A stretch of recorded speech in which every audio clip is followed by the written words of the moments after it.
ये जो प्रॉब्लम दी गई ना काफ़ी इंटरेस्टिंग है, इसे सॉल्व कैसे करेंगे। यहाँ दिया गया है 8 की पावर 0 की पावर 8 अपॉन में 8 का स्क्वायर की पावर 0 इक्वल टू 2 की पावर 2x प्लस 3। तो फाइंड करना है कि x की वैल्यू क्या होगी, इस x की वैल्यू निकालनी है। अब आप सोचेंगे इसे सॉल्व कैसे करेंगे, तो आपको कुछ चीज़ें नोटिस करने को मिलेंगी। सबसे पहले कि यहाँ पे पावर की पावर दिया गया है, हाँ कि ना, तुम्हें पता अगर किसी की पावर दिया है तो हम लिख सकते हैं क्या, a की पावर m मल्टीप्लाई n, मतलब इधर पावर क्या कर जाएंगे मल्टीप्लाई, तो ये हम लिख सकते हैं।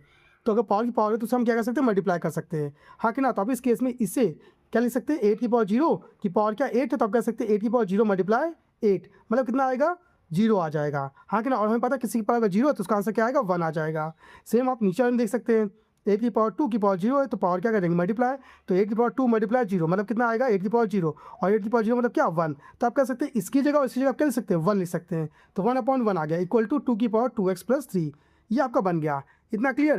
तो आप नोटिस करेंगे आपका ये इतना तो बन के तैयार है। अब आगे क्या करेंगे, आगे आप नोटिस करेंगे कि यहाँ 1/1 को आप लिख सकते हैं 1 सिंपल इक्वल टू 2 की पावर 2x प्लस 3, ये आपने लिख दिया। अब नोटिस करेंगे अब आगे क्या करें, अब आगे कैसे कर सकते हैं।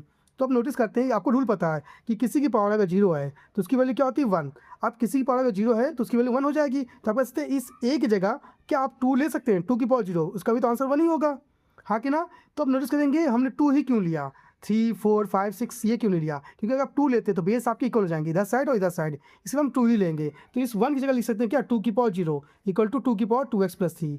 अब बेस इक्वल है तो कंपेयर कर लेंगे, तो आपका आएगा क्या, 0 इक्वल टू 2x प्लस 3, हाँ कि ना। अब 3 प्लस का उधर गया तो माइनस का, तो आप कह सकते हैं 2x इक्वल टू क्या आएगा, माइनस का 3 आ जाएगा। अब 2 मल्टीप्लाई में उधर गया तो डिवाइड में, तो x इक्वल टू कितना आ जाएगा, माइनस का 3/2 आ जाएगा।